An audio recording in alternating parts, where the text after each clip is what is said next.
இன்னைக்கு வீடியோவில் நம்ம எதை பற்றி பார்க்க போகிறோம்னா 555 நாள் இதயமே இல்லாமல் வாழ்ந்த ஒரு மனிதரை பற்றி தான் பார்க்க போகிறோம். இவரோட பேர் ஸ்டான் லார்கின். இவருக்கு ஒரு பிரதரும் உண்டு. இவர் அவரோட 16 வயசு வரைக்கும் நல்லா ஹெல்த்தியாக தான் இருந்திருக்காரு.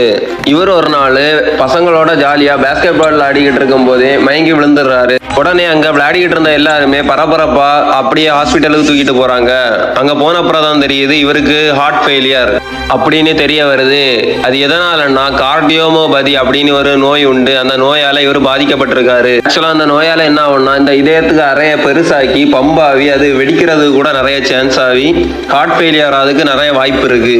இதனாலேயே இவருக்கு செயற்கை இதயத்தை ஃபிட் பண்ணிடுறாங்க. எப்போ ஃபிட் பண்ணாங்கன்னு பாத்தீங்கன்னா 2014 காலகட்டம். இதுக்காகவே அவரை 6 வாரம் ஹாஸ்பிட்டல்ல வச்சிருக்காங்க. இந்த செயற்கை இதயம் எப்படி இருக்கும்னா 2 டியூப் வழியா கனெக்ட் பண்ணி அந்த ரத்தம் போறது மாதிரி வச்சு பேக்ல ஒரு பேக் மாதிரி வச்சு அந்த பேக்லோடி கனெக்ட் பண்ணி இருப்பாங்க. செயற்கை இதயத்தையும் நம்ம பெர்மனன்ட்லாம் எப்பவுமே சொல்லிட முடியாது.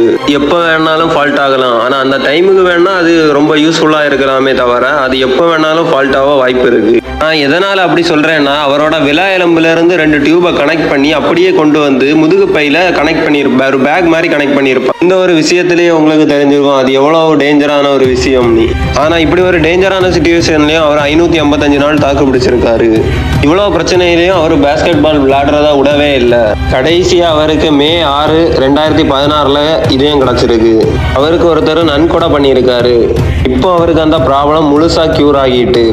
இவரோட கதையில இருந்து நாம தெரிஞ்சுக்க வேண்டிய விஷயம் என்னன்னா எவ்வளவு பெரிய பிரச்சனை வந்தாலும் நம்ம மேல நம்பிக்கை வச்சிருந்தா எல்லாமே நடக்கும், நல்லாவே நடக்கும்.